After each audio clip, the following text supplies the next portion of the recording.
Welcome to this week's Movie Math, where Rocket Raccoon and Company managed to recapture the top spot in their fourth weekend. I wonder what metal appendage he needed to pull this off. Yes, this is the victory fans have been hoping for, and Disney Marvel was able to deliver. Or was that the fans who delivered, or the rest of Hollywood dropping the ball? Let's discuss. With Disney, this is another huge win for the studio, which is definitely firing on all cylinders, and by cylinders, I mean brands. While Frozen's blizzard of success carried over into 2014, especially overseas, Disney's live-action department has produced boffo hit Maleficent, while Marvel Studios has delivered not one, but two box office sensations, with Captain America the Winter Soldier and Guardians of the Galaxy. Just imagine what the box office landscape will look like when Disney gets Pixar and Star Wars back up and running. Worldwide, only 20th Century Fox has more movies in the top 10 so far, which is also largely thanks to its acquisition of its own brands, X-Men, DreamWorks Animation, and Blue Sky Studios. Paramount, Sony, and Warner Brothers only each have one movie in the top 10, but then we still have the holiday movie season to go, where Lionsgate's Mockingjay Part 1 and Warner Brothers' final Hobbit film are sure to join the top 10, as might some other strong contenders like Disney's Big Hero 6, Paramount's Interstellar, and maybe even Universal's Dumb and Dumber 2. But back to Guardians, which not only recaptured the top spot, but saw its weekly drop continue to shrink, going from about 50% to 40% and now 30%.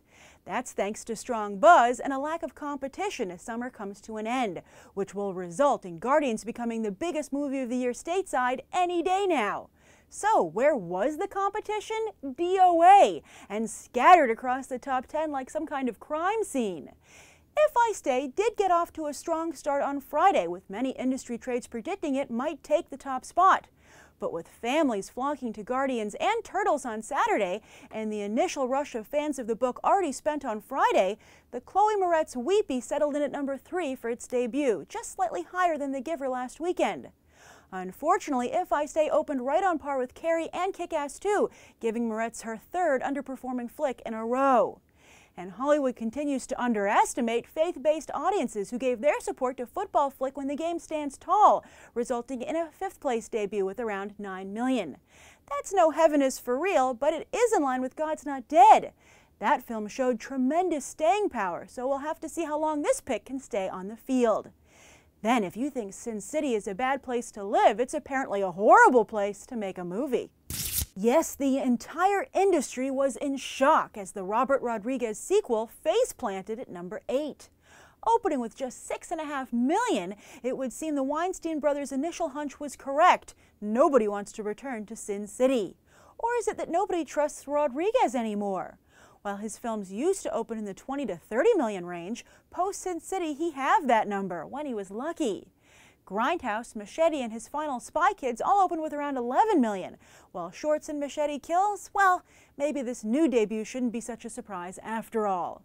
Sin City, A Dame to Kill For had been expected to open with 15 to 20 million, and if it had landed on the high side of that projection, it would have taken the weekend.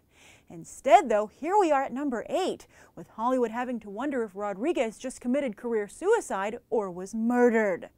I'd have to go with the former, though, as Rodriguez went into this with his eyes open, with absolutely no one hindering his creative vision, which maybe they should have. An R rating, and a serious R no less, drastically reduced the film's audience. Plus, let's be honest, not a single member of the cast is a box office draw. Sure, the first Sin City could really only boast Bruce Willis, whose star power was on the fritz then anyway. But the comic book movie was new on the scene back then, so there was the novelty factor. But with Zack Snyder's 300 films and other fare bringing comic book art to life on the big screen already, and Christopher Nolan and company bringing more sophistication to the genre, perhaps audiences have simply outgrown what Rodriguez and Frank Miller have to offer, which does seem to be the case, as 78% of the film's audience was under 25 and 64% male. Very different and one-sided numbers compared to what we've been seeing for more successful films this year. Also, considering all the Nolan bashing Miller did going into this weekend, one has to wonder if Miller regrets those comments, as he'll probably never be asked to contribute to another film again. And should Zack Snyder rethink his own reliance on Miller's The Dark Knight Returns for the upcoming Batman v Superman? As for the rest of the box office, Let's Be Cops and The 100-Foot Journey enjoyed the best holds of the weekend along with Guardians, while The Giver and especially The Expendables 3 continue to falter.